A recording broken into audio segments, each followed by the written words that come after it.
ज़ाहिर में ज़ानी फ़िक्र मंझि फ़ना थिया, तिनी खे तइलीम जी कुड़ अंदर कानी, हरफ हकानी दौर कयाऊं दिल में।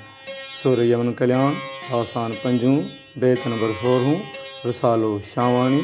हाणे अचूं था औखनि अल्फाज़नि ते।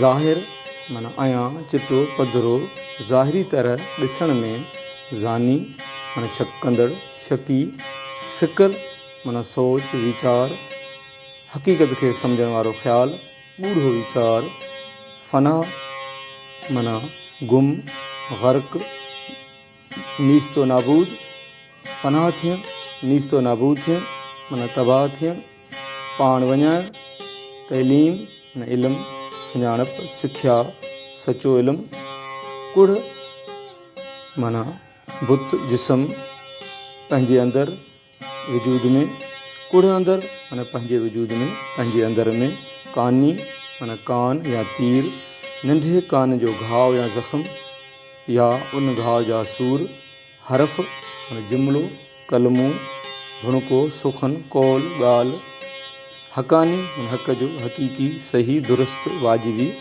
हरफ हकानी माना सचो इल्म हक़ीक़ी ॻाल्हि दुरुस्त ॻाल्हि, दौर करण माना वरी वरी पढ़ण ओरण यादि करण दिलि में समाए छॾण।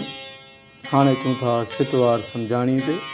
ज़ाहिर में ज़ानी फ़िक्र मंझि फ़ना थिया, हू ज़ाहिर में शकी नज़र अचनि था पर हक़ीक़त में हू गौर फ़िक्र में ग़र्क़ आहिनि, गुम आहिनि। तिनी खे तइलीम जी कुड़ अंदरि कानी, उन्हनि जे अंदर में सची हक़ीक़त जी उणतण ओन लॻल आहे।